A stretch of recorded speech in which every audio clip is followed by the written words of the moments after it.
And guess what? That's a bad job by the guy nobody wants to blame, who didn't take responsibility for it. And that's Jalen Hurts. Jalen Hurts skates under a lot of this. Yeah, not to me. I don't bring it up as much on Birds 365 as probably I would like, but Jalen Hurts in the bullseye for me this year. Like, you got the big contract, you got the big money, you got every playmaker a quarterback could ask for in the modern NFL. You got I think, somebody that could be a good offensive coordinator.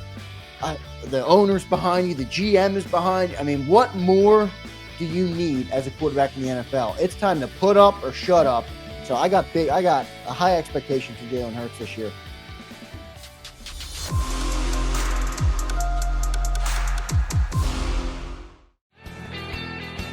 Welcome back in, everybody, to Tuesday's edition of Birds 365. I want to thank everybody for tuning in this morning. If you missed the start of the show, a couple Eagles news, couple Eagles tidbits that broke yesterday. Devontae Parker officially retires, so he will not be with the Eagles. He joins the likes of Marquise Goodwin and Frank Gore, people who signed with the Eagles and ultimately never, ever put on the jersey. But Devontae Parker hangs it up. And then one other thing Johnny Mac and I didn't touch on. Cooper DeJean signs the rookie contract, so good stuff. Only one rookie remaining, and that's our first-round pick, Quinyon Oh, Mitchell. my God. Quinyon's not signed yet. Oh, my God. I'm not going there, Johnny Mac. Yeah. So, but, everybody likes to make a big deal about that. Now, that'll get done soon. So, only Quinyon left to sign, which is pretty good stuff. Johnny Mac, you got the full also for those that missed it, Johnny Mac will have full access tomorrow instead of a brief 10, 15-minute period where they can watch the practice. Full access to the full OTA tomorrow. What can you expect to see now that you know it's full? Are you going to be able to see like any type of scheme things they might be installing? I know everybody's looking at the position battles, but with a full practice, you'll probably be able to see some good stuff, no? Well, full practice, I mean, it's probably going to be an hour, maybe hour, a little bit over an hour. Who knows? They've changed a little bit, obviously, but it's not going to be like 2 hours or anything of that nature. So you could see some 9-on-7, some stuff. It's always, when you're out there in shirts and shorts, it's always easier to get a look at the receivers and the corners, defensive backs, linebackers are going to be interesting from what we said. Where's Zach Bond going to line up? Where's Isaiah Rodgers going to line up? Right. Those are the most important things. Interested to see how much Vic throws at him after saying he wants to throw a lot at them early and whittle it down from there. And then Kellen Moore, I mean, he's not going to break out the kitchen sink, but do you see is Jalen Hurts under center more? Is there more motion? There's going to be more motion. It's just a matter of how much. How do they start employing Saquon Barkley? Because there's so much talk about that. Is it going to be same as Miles Sanders and DeAndre Swift, or is it going to be different? All of that kind of stuff, and you just get to see the opening of it. So I'm curious to see that on Saquon too. I think he's going to be that bell cow. Maybe he'll be a bell cow back type of guy this year. 3-down back, obviously can block out of the backfield. I don't think Jeffrey Lurie wants them to become a running team, but they might become more of a running team because I think it could open up things in the passing game. Is that fair to assume? No. I mean, I got one of those things that, hey, Deuce Stallion, from a fan, and Westbrook and blah blah, even that's not that long ago, but the game has changed so drastically. And you mentioned Jeffrey Lurie, and Jeffrey's right. I'll tell you when Jeffrey's wrong, and I've told you Jeffrey's wrong. And he's right. To be a consistent winner in the modern NFL, you have to have a high-octane passing offense, period. End of sentence. The difference between the game now and the game then, you throw the ball to win the game, you run it to close the game. And that's just if you're not doing that, and then people will bring up the outliers, the occasional outliers. Derrick Henry at his stage, Adrian Peterson at his height. And no one's saying you can't win that way, but you're willfully decreasing your margin of error is how I always describe it. You can win that way, but you have to win you have to get the lead. You have to play from the lead. Yeah. All of a sudden, if you're a heavy running team and you're down 10 points, what are you going to do? You're going to be awfully patient and try to get back in that game, which is a possibility, but the margin of error gets smaller and smaller and smaller. You go back to the greatest show on turf Rams were the most interesting team to me at the time because no one had ever done it before. They didn't give a rat's ass about turning the football over because they're like, we're going to get it back and we're going to score and we're going to score quickly. And they did, and they won a Super Bowl that way. When you can, and you see it all the time, your team's giving up. You never used to see an NFL team give up a 17, 20-point lead. You see it all the time now because you have all these explosive offenses. And even that, you're never safe because you have this greater margin of error when you have a high-octane passing offense. To go about it the other way in this era, sometimes you have to. Yeah, I will say, I mean, Jalen Hurts and Lamar Jackson, I would say, are the two best dual threat style quarterbacks in the NFL. Both of those teams signed big name running backs this offseason. The Ravens picked up Derrick Henry. Eagles signed Saquon Barkley.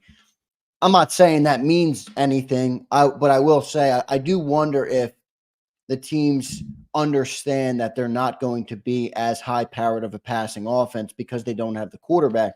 I'm not saying they can't be high-powered passers, but they're not Patrick Mahomes. They're not Justin Herbert. They're not Josh Allen's. They're not that style of quarterback. So maybe they're more playing into that style and want to be more versatile in offense to open things up. I don't know. Yeah, and I also go, look what they just paid A.J. Brown. Look what they just paid Devontae Smith. Yeah, big money. Now, I mean, come on. At some point, it's got to become common sense to people. You're going to do that and say, oh, we're going to build the offense on Saquon Barkley because we got to run the football. I mean, come on. I mean, again, when I talk about contracts, I talk about contracts all the time because they tell you something. Devontae Parker, when I signed, you're not a guarantee to make this team. He's retired. It's not magic. They signed a $1.21 million deal. Saquon makes a lot of money for a running back. That's a pittance compared to what they invested in A.J. Brown and Devontae Smith. Why would you do that? If you think he's the key to it all, right, why would you do that? People, I mean, common sense is a thing, and people need to exercise it. No, I agree. I agree. I mean, they're paying almost $50+ million. Obviously, their cap hits aren't that, but close to $50+ million for their two receivers, and they're paying 12 for Saquon Barkley. So I certainly get what you're saying from that perspective, but I do wonder if the Eagles, boy, they love this high-powered passing offense. They love Kellen Moore. They love, and that's another thing. That's Kellen Moore's history. Like, are they trying to fit a square peg into a round hole? Jalen Hurts isn't that high rep passing quarterback. And I like Jalen Hurts a lot. I have no problem with his style of play, but to sit here and say that he's a Joe Burrow or a Mahomes from the standpoint that they sit in the pocket and dissect the defense all day, that's not what he does. Yes and no. I mean, his raw numbers, they tend to score in a different way because once they get in the red zone, I mean, he's had 27, 28 rushing touchdowns over the past 2 seasons, whatever the number is. I know during his MVP level season where he came in second, he was pretty good passing the ball, but you still had those people complaining because he didn't have a lot of passing touchdowns. Well, if you're getting the ball in there running it once you're down in the red zone, who cares? Touchdown's a touchdown. But he was up 3,800 yards, whatever it was, passing. Passer rating over 100. Is he Patrick Mahomes? No, but is anybody Patrick Mahomes? No. Is he a high volume thrower like I always bring up Kirk Cousins because of his consistency? No. He's not. But he's better.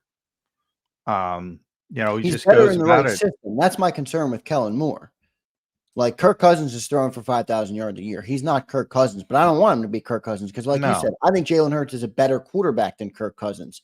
But I also think you have to play to Jalen Hurts' strengths, and to throw the ball all over the yard, which is what Kellen Moore really likes to do, isn't really the best way to get the most out of him. Would you agree with that or no?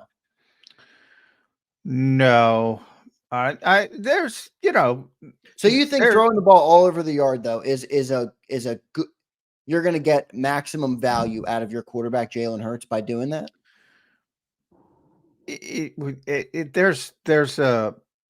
There's a balance to it. I don't want him being Kirk Cousins. And it's nice that he has a good running back, and the same thing as you brought up Lamar and Baltimore, but he's got to throw the ball 500 times. Again, if you're not, you're making life difficult for yourself. You just are. Yeah. There's also a situational aspect to it too. I mean, he threw for a ton of yards in the Super Bowl. They still lost the game, but yeah. If you're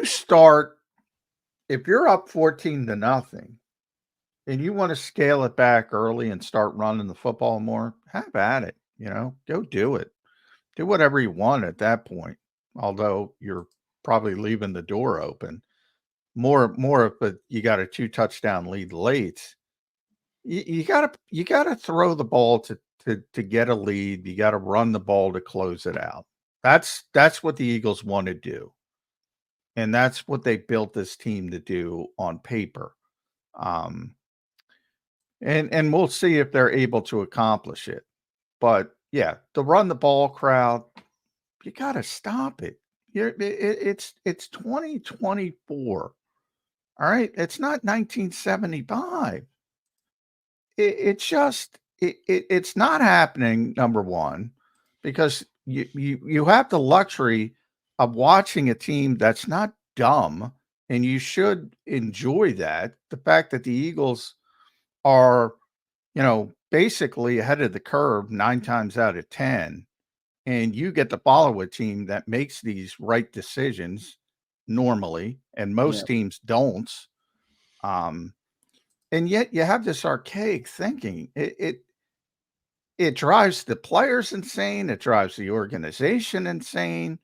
And Jeffrey Lurie won't let it happen. He'll be in for the guy who owns the team. Luckily, you should be thankful for that.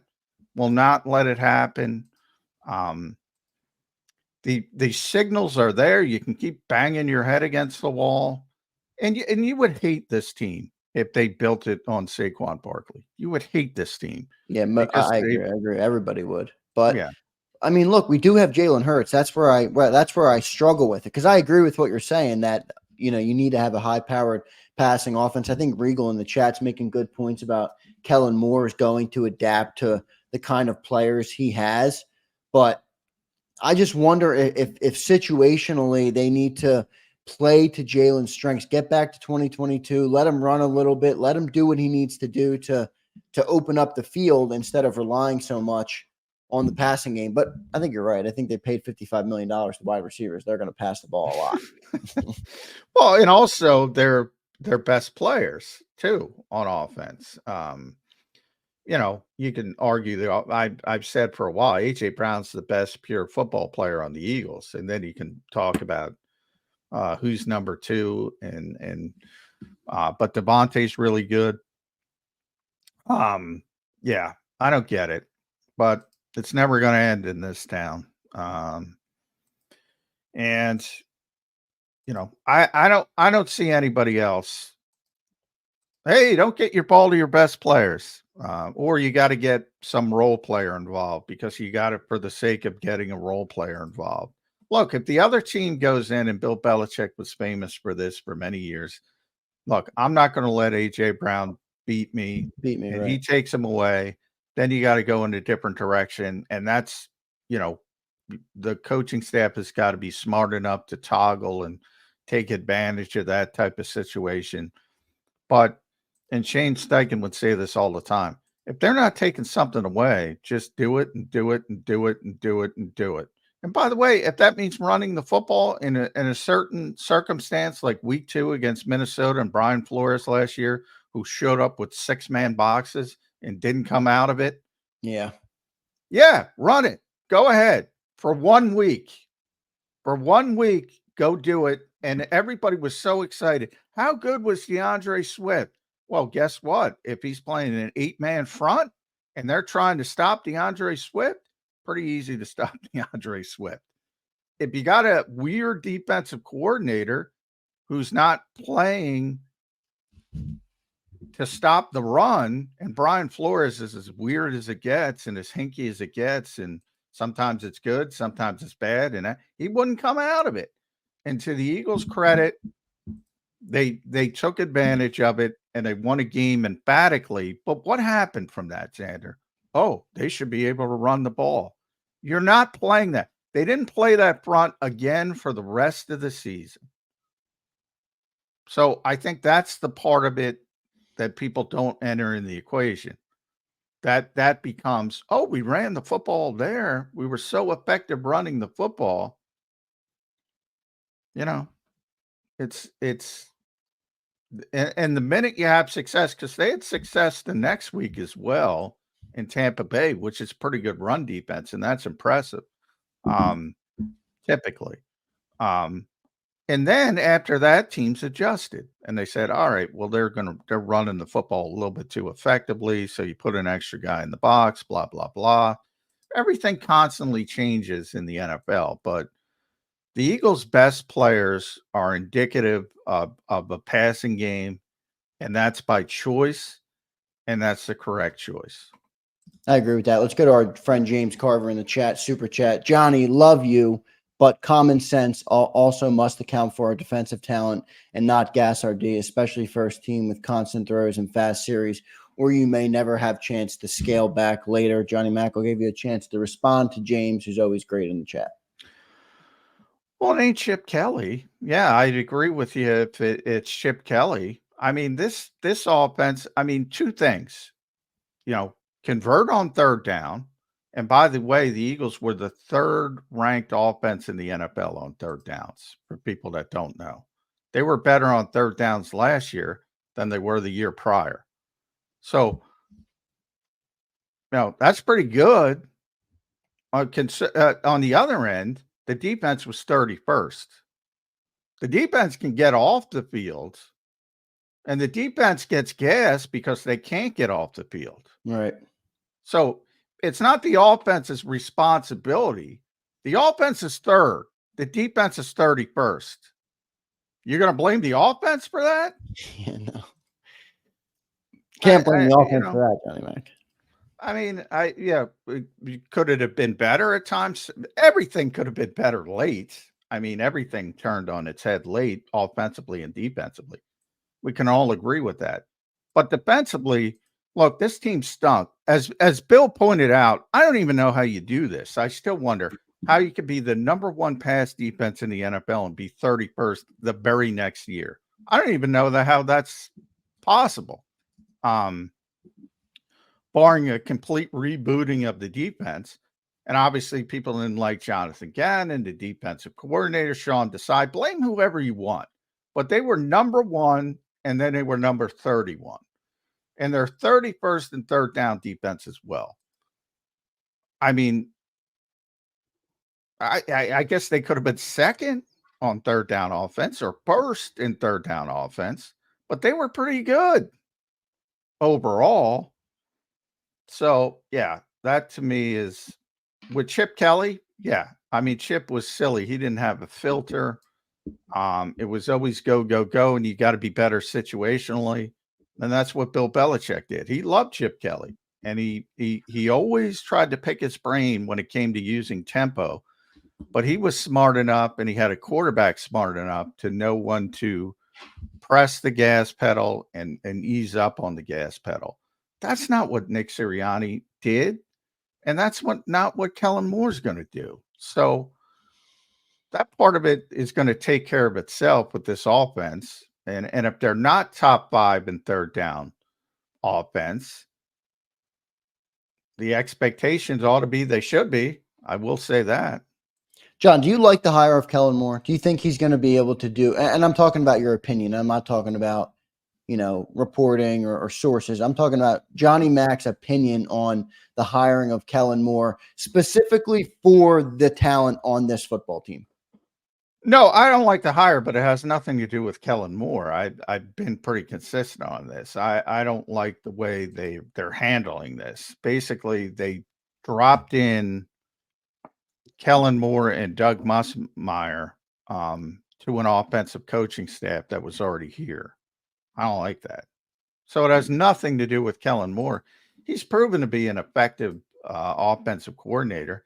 Again, he's going to be an 11 personnel guy. He's going to be a heavy passing guy. But that's what the modern NFL is. And I have no problem with his philosophies or his resume or anything of that nature. I just don't like the situation they dropped him into.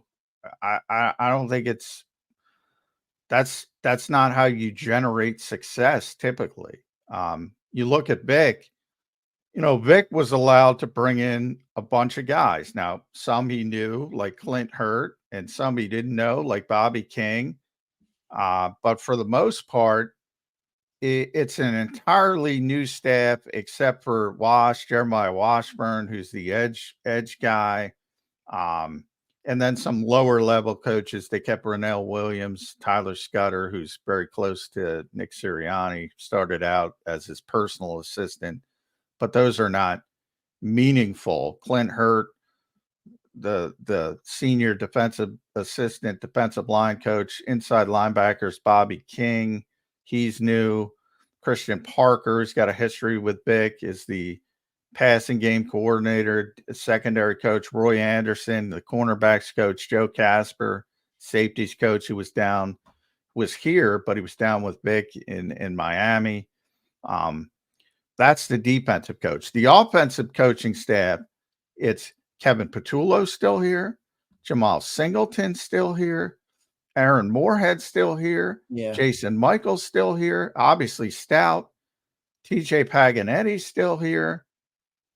He got Doug Nussmeier, and he also got Kyle Valero, who's a low-level assistant. That's it. So that's why I don't like the hire. If you want Kellen Moore and the reason Cliff Kingsbury isn't here is because he wanted his staff. He wanted his guys around him. Kellen Moore was more acceptable of having Nick's guys around him. I don't think that's the way I would have done it. Not saying it can't succeed. I just don't like that way. If you want to hire somebody to be the offensive coordinator, let him be the offensive coordinator. And that includes letting him have his assistants. So are you saying Moore should have been able to bring all of his own guys in? Would that have been preferred? That would have been if you want to keep these guys, if you want to keep and I just went down the list of names. Yeah. And obviously Stout, Stout's staying. We all know that. Kevin Patullo's Nick's right-hand man. Jamal's the assistant head coach. Aaron Moorhead, wide receivers, Jason Michael, tight end, even TJ Paganetti, who's the assistant offensive line coach now. If you want to keep all those guys, why are you bringing in a new offensive coordinator? That's my question to Jeffrey Lurie. And Jeffrey would say, well, it was Nick's idea. And that's where you get into semantics. And yeah, it was Nick's idea because Nick didn't want to get fired. So, he can read a room, Nick Sirianni. And that was a political move. He understood, no, if we're going to keep Brian Johnson, that wasn't going to be acceptable to Jeffrey Lurie. So instead, you half-assed it. Said, all right, you can keep all your guys, but we got to scapegoat Nick Sirianni. Yeah. We got to scapegoat Brian Johnson and Alex Tanney. And then we'll bring in 2 guys from outside here and just pluck them in. Does that make sense to people? No, it doesn't. It doesn't. And I see exactly what you're saying. But here's my then why would Kellen Moore want to do that? Or 2, I'll ask you, do you think that's a power struggle that has been addressed by the higher power in the room, Jeffrey Lurie? And what I mean by that is, Nick, I'll think keep you around, but Kellen Moore is going to have autonomy in the offense. But then you do bring up the question, well, then he would have brought in all of his own guys. Yeah, I don't think it's necessarily a power struggle between Kellen Moore and Nick Sirianni. I think there might be one. I mean, well, maybe if there's struggle early and there's some struggles, maybe it becomes one. I don't think there's one right now. If you're asking me why did Kellen Moore take the job, just from what I talked about, Jalen Hurts, AJ Brown, Devontae Smith, Dallas Goedert, top 5 offensive line. In his mind, he can go have a good offensive season and go get a head coaching job, hopefully. Yeah. I'm sure that's his game plan. And I'll take Doug with him. Doug Nussmeier will take him with him. So that's why he would do it. And I don't blame him for doing it. But if he had his druthers, I think he would want to bring in, and that's not to say, again, with Stout, nobody's going to have an issue about keeping him. Obviously, I said, when this started, and a lot of people use the word neutered when it came to Nick Sirianni. And I said on the show, watch Kevin Patullo's name. If he's here, Nick's still got some power. If he's not that's why here, I asked why Kellen took it, because if Nick still has power over the offense, isn't it? I don't want to say it's a lose-lose. I know you're getting great talent, but Kellen's an offensive guy. He's not going to be able to call what he wants with complete autonomy.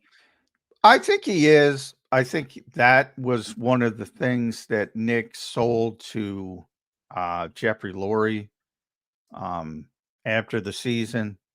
So I think it's going to start out with autonomy. The question is, as you kind of brought up, if things start going sideways, how long does that last?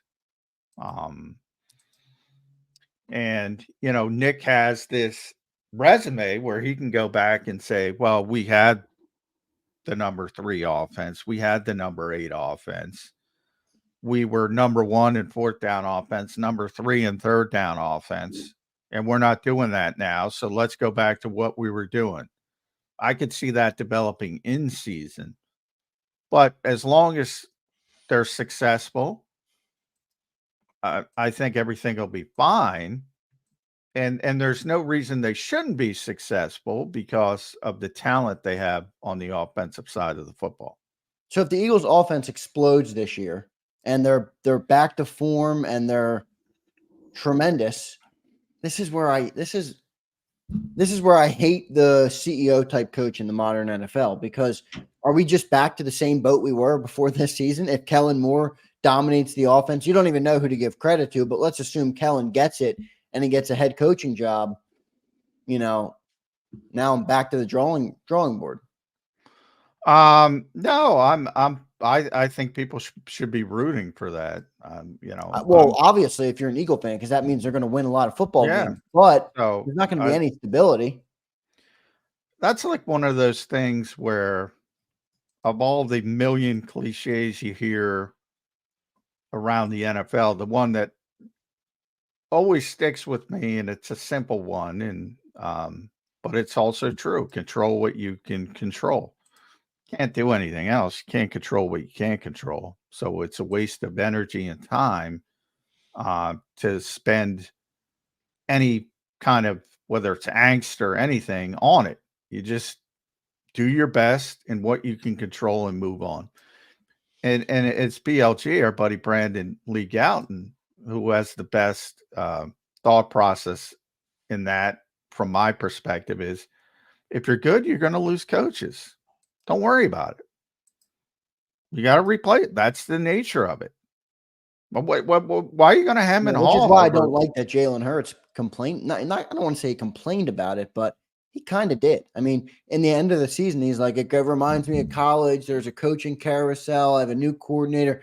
Well, that's the style that Jeffrey Lurie has chosen. If you have a CEO head coach, I think when he said if you have a CEO head coach, John, and your offense is highly successful, the chance of you having a coaching carousel is drastically higher than if you have Andy Reid or you have Kyle Shanahan, right? Yeah, but even when, you know, in the case of Kyle, I would argue, you know, it's kept him from winning Super Bowls. He's had tremendous success. And it took Andy a long time. He still has his problems with it. And Andy hands out play call. You don't even know when Andy's calling plays and not calling plays, because he hands it off and takes it back quite a bit these days. But it's Andy's offense. There's no question about that. No. Is this Sirianni's offense or is it Kellen's? Like, we don't really know. We think it's going to be Kellen's, right? Well, it was definitely Sirianni's offense when Shane and Brian were running it. In theory, it's supposed to be Kellen Moore's offense now. We'll see. It was definitely Sirianni's offense through Shane Steichen and Brian Johnson, to the point that he emphasized that a million times. And at the time, almost so many times I stopped believing him. Yeah, no, it was. No, I know it was. I'm just saying, from like he told us till we were blue in the face that it was his offense. that was kind of why I was a little frustrated when people would ask him questions about, you know, the offense and Brian last year, and you know, he would try to protect Brian and say it's my stinking offense. I mean, well, I'll tell you where that falls apart is if Shane Steichen, which he's already done a good job in year one, if he's got Anthony Richardson playing at a high level and the Eagles offense struggles again, I mean, how are you going to even sit here and say that wasn't Shane Steichen? Come on. The Eagles offense was 8 in the NFL. I just said. No, I know they were 3 and third down offense. Down the stretch. They didn't win the games they needed to win when it mattered the most. They were stale. They were predictable. They put up 9 points versus the Bucs in the playoffs. And that's self-described by Nick Sirianni. So everybody, you know, brings it up, and rightfully so. And I have no problem with it. But part of that is the political nature of having to keep his job. Nick believes in himself. I'm pretty confident in that. Yeah. And it's probably killing him that he had to do that. Would never admit it, but that's my process on that. Take that with a grain of salt. He's probably saying what I'm saying behind the scenes, like, what the fuck, essentially. You know, what, you know, this is a bad offense. What was Shane's Colts last year? I'd have to look it up. I guarantee it ain't 8. And now we're talking about him like he's, and Shane was great, and I love Shane. Didn't have AJ Brown and Devontae Smith. And but that's part of it. And Nick also says, you know, show me a good coach, I'll show you a bunch of good players. That's definitely part of it. It's the biggest part of it. But the only point I'm trying to get to is this was not a bad offense. So if you're going to judge a bad offense by a stretch of games, that's fine. I get it. It was horrible. It was ugly. Any word you want to use, but it wasn't bad overall. No matter how many times you want to spin it, it wasn't bad overall. And there aren't a lot of if you go through Eagles history, there aren't a lot of better offenses than the one you saw over the past 2 years. I want to get to our next super chat from James Carver. I appreciate his contributions, but I do want to say one thing. Okay, the offense was good, but the reason that Nick Sirianni got rid of play calling is to be a better CEO head coach. Well, he sucked at that last year. Well, I mean, yeah, if you want to Right? talk I about mean, yeah, the offense situational, was good, but hey, Nick Sirianni, you could, I mean, debate it. Yes, he lost it. No, he didn't lose it. The locker room wasn't playing for him. They went 1-7 down the stretch. They collapsed. They completely collapsed.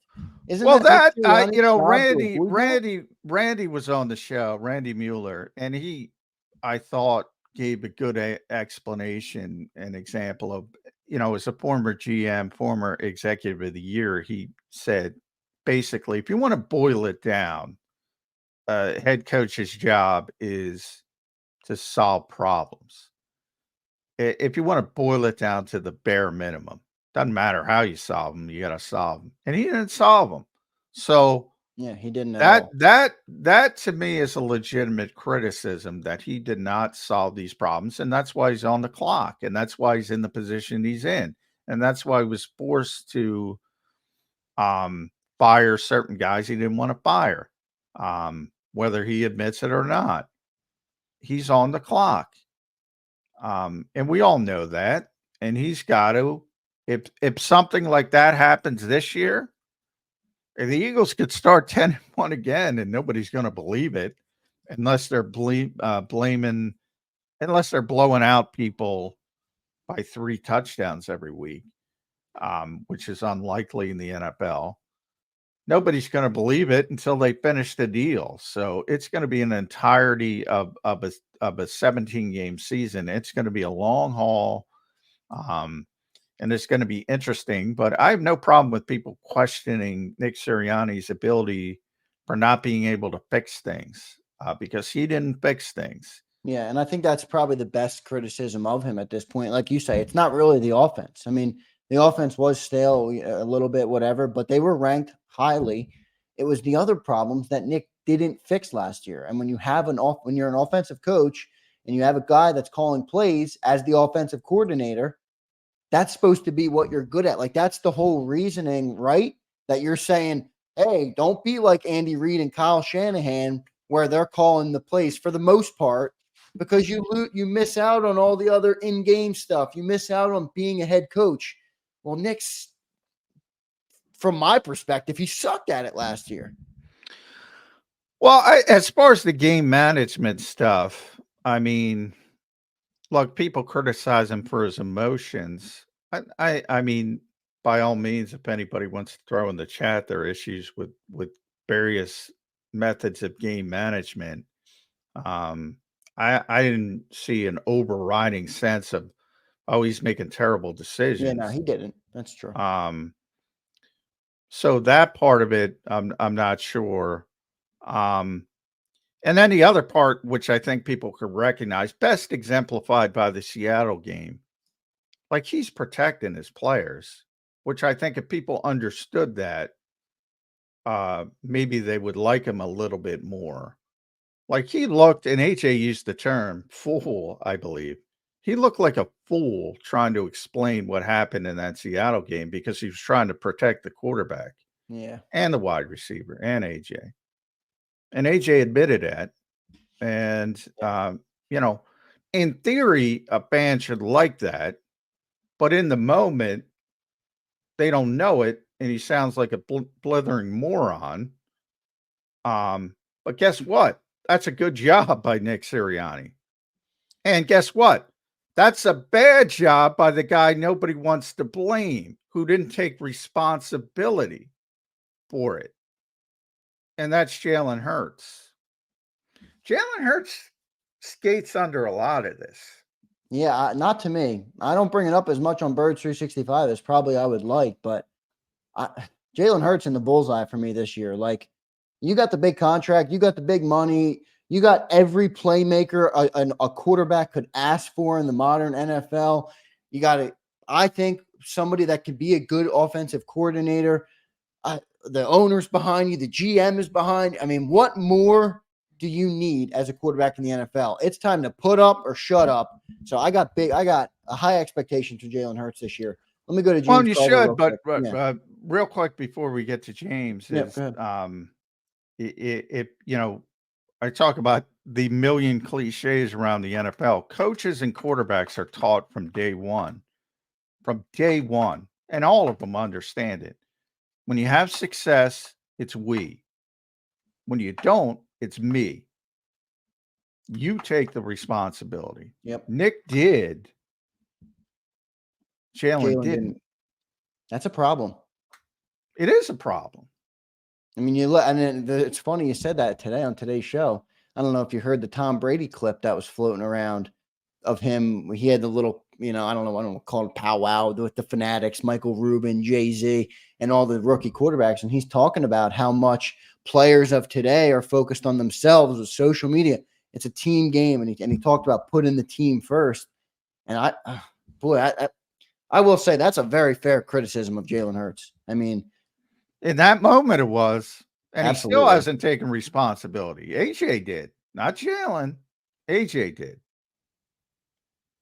Can you chalk it up to Jalen's subdued, laid-back nature? Like, he's not a super outspoken guy. He's more of a stoic guy. Can you chalk it up to that, or do you want to? Boy, it's really I can't, because it's really easy to say, you know what? I made a poor read. I threw in the double covers. That's on me. Right. That's like quarterback 101. Yeah. That literally, that's on me. I made a mistake. I tried to push the ball down the field. I got to, I wasn't disciplined enough, whatever, however you want to explain it. It's easy. It's easy to explain it. And you take it off AJ, you take it off the head coach, bang, simple. Can do it right after the game. He knows what happened. Didn't. Still to this day hasn't. See, I'm really curious to know.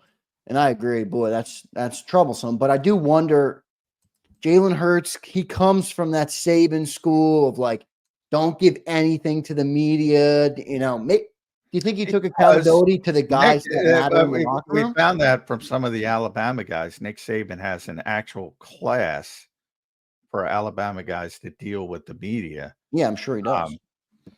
And that could be part of it. But again, not pointing to you, Xander, but people want to make excuses for the players. No, you're right. And that's fine. I know it's coming. I have no problem with it. But you should realize you're making excuses for the player, which is, again, if it's your favorite team, I get it, but it is what it is. It's an excuse. He should have took responsibility. He knows it. Quarterbacks know it. Quarterbacks are taught like that. You mentioned Tom, and maybe it's changing a little bit in this era because of all the social media stuff. You can throw 100 different things at the wall, but the bottom line is, when you have success, it's we. When you don't, it's me. Quarterback 101. Nick Sirianni might be. I mean, I know he's the head coach, but Nick Sirianni's making $8 million or whatever it is, 10, 12, 8, 6, whatever it might be. Jalen Hurts is making 55. As far as I'm concerned, he should be the number one guy in there, taking accountability when he needs to take accountability, doing the things he needs to do to be the best leader. Now, maybe he is doing some of that behind the scenes. I don't have the benefit of knowing that answer, but to Johnny Mac's point, he certainly never publicly. And by the way, I'm criticizing by and large. I think he's a tremendous leader. I think that's been one of his strengths as a player, but that doesn't mean it's perfect. And there was a glaring example of when it wasn't perfect, and he needs to learn from that. And if it happens again, hopefully it doesn't happen again, because hopefully he learns the on-field lesson first. But yeah, if another situation comes up where, he makes a mistake, don't let the quarterback, the coach hang out, because Nick Sirianni's going to defend him. And Eagles fans should like that, I would think. But he's never going to throw him under the bus. But you can help your coach out if you don't want your coach to look bad. Does he not care? I don't know. Only Jalen knows. Yeah, that's true. Let me get to the super chat. And there's one other chat I want to address. Is that true? And I know we kind of hit on this, but I do want to give James some love because $10 dropping the super chats. We appreciate you guys in the chat. The contributions to the show are huge. And if you do contribute, I will always get to it no matter what on the super chat. When there's no guest on the show, I will always address it. So thank you, James, for the super chat. Very much appreciated. Is it true, confirmed, Cliff wanted to put Stout out? We kind of addressed that, John, but is that true? Because I do think Cliff would have fit Jalen Hurts better. But I do not think it specifically had anything to do with Stout, but he certainly wanted. I think everybody knows in Philadelphia if they're coming in, they're getting Stoutland at this point. And I think he would have been fine with Stoutland. I think, again, it wasn't just Stoutland. We're talking about multiple coaches. We're talking about Patullo's 1, Singleton's 2, Moorhead's 3, Michael's 4, Paganetti's 5. So you're talking about 5 more assistant coaches. Might not even have been all of them, but certainly he would have wanted, probably 3 or more or something in that range of people that he wanted to choose. And by the way, when that part of it is true, and that part of it I've confirmed, there was no guarantee that the Eagles were going to hire Cliff Kingsbury. But once he sort of balked at that, they turned in a different direction. So it wasn't like they were going to 100% hire him. I do think ultimately, if he would have agreed, he probably would have been the first choice, but that's just speculation from that standpoint. And then one other thing I want to address, Jared Ford in the chat. Jared, thanks for joining the show, man. Thanks for watching. We appreciate it. Jalen Hurts doesn't play defense, and he was ripping us a little bit for, 31st ranked defense. I know. Look, we just talked about the offense. I just want to say this. The game that mattered most, forget the regular season collapse. I don't even care about it. You made it to the playoffs. That's what you want to do. When the playoffs start, it's a new season. Go rewatch that Bucs game. That offense was putrid. We put up 9 points versus the lowly Buccaneers. So I get it. The defense wasn't great last year. They got to be better. I get it. I get all the spiel. I get everything you want to talk about. But when you score 9 points in a playoff game, I don't want to hear it. I'm sorry. I don't want to hear it about the defense because you got to be better on offense to win in the modern NFL. It goes back to our point earlier. You got to be a high-octane offense to win. They weren't. So you can't just absolve them of any criticism because the defense was terrible. Yeah, the defense was terrible, but the offense was too when it really mattered in that playoff. Well, they didn't have AJ in the Tampa game. I think that hurt. He got hurt in week 18. Jalen actually, statistically was okay. But yeah, if you see the game, that was, and again, that was ugly, John. It was Tampa, has it's an older stadium. So, some of the Eagles people were right behind us in the press box. And, I don't tell people who, but there was a pretty high level executive who, it's about third quarter-ish said, fucking embarrassing. That performance. So everybody had a piece of it. To the point where I went to Tampa and I tell the story flying down. I'm like, there's no way they're going to fire Nick Sirianni. I thought that was silly. And then coming back, I'm like, I remember they that. might fire Nick Sirianni. That's how ugly that performance was. Offense, defense. Yeah, the tackling, everything. Defense was certainly worse. Offense was not very good. Look, I get it. People toggle back and forth. We were just criticizing the offense. And then I bring up Jalen Hurts. And, you can't which is it? Can't criticize the quarterback. You can criticize the offense, but you can't criticize the quarterback. How does that make sense? The defense stinks. I think we're all on board. The defense last year was terrible. But even that, there were moments which I think people forget, and I talk about all the time, especially early in the season, where you thought, all right, there's some good things happening, to the point there were certain fans spiking the football. I told you Sean Desai was going to be better than Jonathan Gannon. They played well. in Tampa during the regular season was tremendous. The second half against the Rams, the Dolphins game, they were a week or two off, wherever it was, 72 weeks, I think, off the 70-point game, and they played well. And all of a sudden, things start going in a negative direction. And again, I look at Jeffrey Lurie, Nick Sirianni, Howie Roseman, whoever you want to blame, feel free.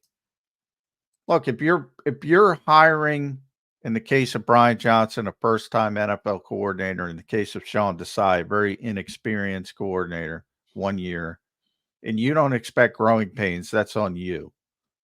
That's on you. You should have hired. And they would have hired Vic, so that part, the timing didn't work out. But guess what? Happens all the time, Act like it's the only thing that happens to you. It happens all the time. After they won the Super Bowl, they lost Frank and John DeFilippo right away. Did that suck? Of course it sucked. That's the price of success. I think Doug is a better head coach than Nick, though. I really do. Well, I like them both. I do too, but Doug has that, and maybe it's just because I'm an Eagle fan and he won the damn Super Bowl, and I'm certainly open to that being an explanation for why I like him better. I'm not going to dismiss that, but to me, he has the aura, he has the adult, he has what I want to see out of my head coach. And you can criticize for what he did wrong, because I agree. Press Taylor, not great, but Doug, to me, I never worried when Frank left because I knew that Doug was going to figure it out. Whether he did or not, I don't know, but or that's up for debate. But I trusted my instinct that I thought Doug Pederson was going to get the job done, was going to man the ship. I don't feel that Doug earned the right. I would say Doug earned the right. I've said it pretty consistently to, if he wanted to hire Press Taylor, he should have been able to hire Press Taylor.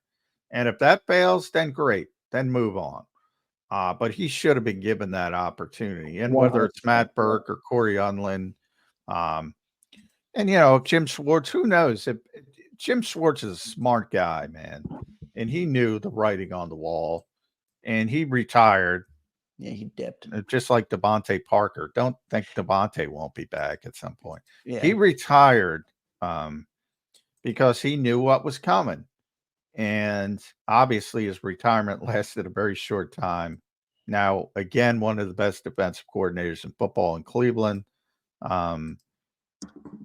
He knew what was coming. And if he knew that Jeffrey Lurie was more amenable to keeping Doug Pederson and allowing him to go the way he wanted to go, maybe Jim Schwartz doesn't leave. Right. So Doug earned the right and didn't get the right. So that's I criticize Jeffrey pretty consistently over that. To this day, we're 5 years removed, maybe 5 years removed, maybe four or 5 years removed from Doug Pederson. To this day, I still think about that and shake my head. I want to thank Jared Ford. We went back to his comments. Jared, thanks for watching the show, man. We appreciate everybody who watches the show. Make sure you guys do like the show if you're enjoying Birds 365. It's the best thing you can do to help us grow. So we appreciate all of our chat, all the people in here. We appreciate it. John, before we get to a break, and we're going to take one more break before we get out of here, but I got to ask, and it's just about what you just talked about there, because we give the organization credit a lot when they deserve it. Jeffrey Lurie, we talk about him as the best owner the Eagles have ever had. I think that's undisputed. I think that's correct. But why the heck?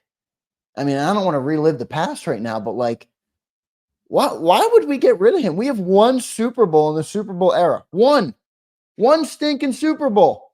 One. Well, it's not easy to win. It's not easy to win the Super Bowl. I know it is, but to your point, we had a guy that not only did he win the Super Bowl, he took Nick Foles and went up against it's like David versus Goliath here. Went up against Brady and Bell. He didn't beat Jimmy Garoppolo. He beat Brady. He threw for 550 yards. And then, he wants to hire his offensive coordinator. He's out the door. Like, I to this day, I think about that, and I'm like, that will always be my biggest knock on Jeffrey Lurie, and I guess you could say Howie Roseman too. I don't get it. I do not understand it for the life of me. Well, yeah, don't blame Howie for that. I mean, when it comes coaching, it's all Jeffrey when it comes to the head coach and deciding whether he's going to move on or not. But yeah, I mean, if there's one thing that I pretty consistently, he scapegoats people too quickly, and maybe that's the modern era we live in, the social media and all that stuff, when there's, it's very tough in a public facing industry. And he's not the only one. Everybody in the NFL does this. And why do they do this? Because these are some smart people that have made billions of dollars. And in their real industries, most of them, some of it's inheritance, obviously, a lot of it from some of them, but there's a lot of good business people as well. And they're a lot more patient in their normal businesses than they are in the NFL, because nobody's printing in the paper that they're dumbasses because they're keeping the head coach or they're keeping their CEO. Nobody's printing that. Maybe a business magazine says something, but it isn't a microscope. They're under a microscope, and it is very difficult to be patient. And Jeffrey's more patient than most, believe it or not. But he's still too quick to scapegoat. You saw it again this offseason. I'm not saying, clearly there was something else going on with Sean Desai. And I don't know what it was. Keep hearing the word presence, and maybe he just didn't have the presence to be a defensive coordinator. And if you believe that, you got to move on. You don't have to move on in season, but you got to move on. And certainly when they're able to get Vic Fangio, that should be fixed. In the case of Brian, it's much more difficult. But again, I just go back to, if you're hiring a guy with no experience and not expecting growing pains, well, that to me is dumb. That's dumb. So if you wanted a veteran coordinator, you should have hired one last year. Now, they would argue, well, it was late. We went to the Super Bowl, and it was, but come on. There is no rule where you can't go out now and hire somebody for a coordinator job as long as it's a promotion. So you could have taken your time and you could have gone in a different direction and gotten a veteran guy, more of a veteran presence. They didn't do that. And the fact that they're 10-1 and then they collapse and all of a sudden they got to find somebody to blame.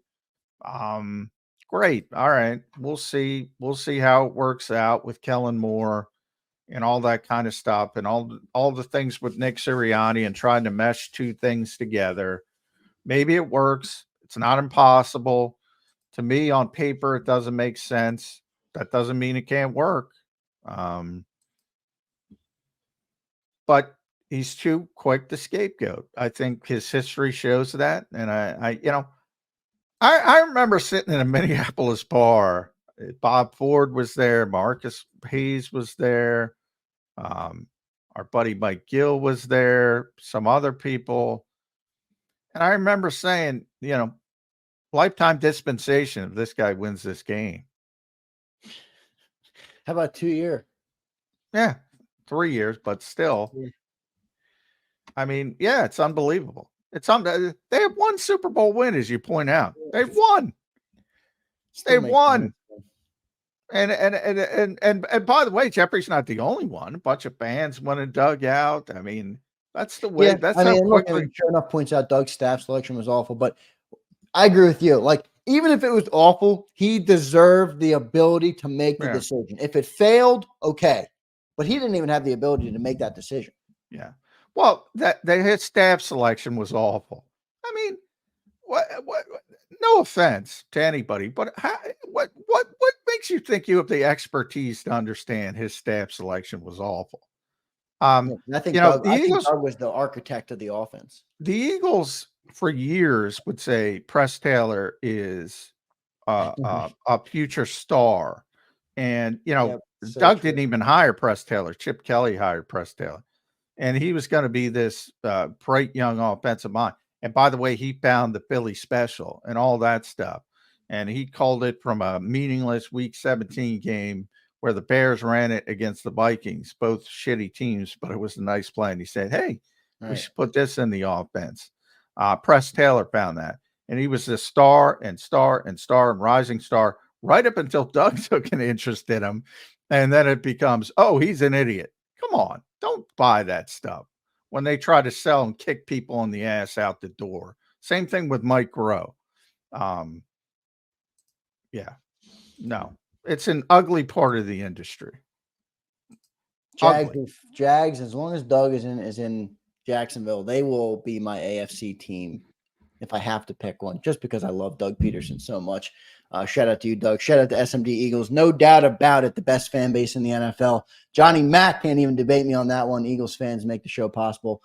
So we appreciate it. This is actually an interesting point, but I'm not sold on this, Johnny Mack. Well, he was married to Wentz, and clearly it was time for Wentz to go. I actually think Doug Pederson would have been tremendous with Jalen Hurts.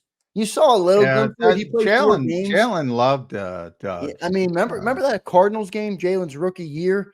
Jalen threw the ball really well. I mean, and he was a rookie. He wasn't even the improved Jalen Hurts at that time. I would have loved to see Doug with Jalen Hurts. I think that would have been a great combination, and I think Jalen and Doug both would have benefited from it, but we never got a chance to see it, and that's how it ended. So I don't want to relive the past too much today. Let's take a commercial break. We only got 13 minutes left to play on Birds 365. I want to ask Johnny Mack, full day tomorrow. Johnny Mack is a full day. I know it's just going to be an hour or so, but still, it's better than 10 minutes. I don't know. I'm just projecting. The Eagles are obviously changing things. Maybe it's a little bit longer. Maybe it's an hour and a half. But anyway, anytime we get to see practice, it's a good day because you get to get information. And I wasn't expecting it, so it's good that it's coming. Yep, we'll get to see that tomorrow. So Johnny Mack will be heading down there after the show tomorrow. And then we'll have a great Thursday and Friday edition of Birds 365 discussing what we're seeing, what Johnny Mack saw, what's going on at OTAs. Maybe we'll have some developments on the position battles and really even maybe the scheme. You might be able to see a couple things from the new coordinators and what they're doing on the offense. So should be pretty good stuff. I want to remind everybody to like the show. We're going to hit a commercial break. We'll be right back to close out this Tuesday edition of Birds 365. If you missed any of today's show on the JAKIB Media channel, listen to the podcast on your way home. Available on YouTube, Apple, and Spotify.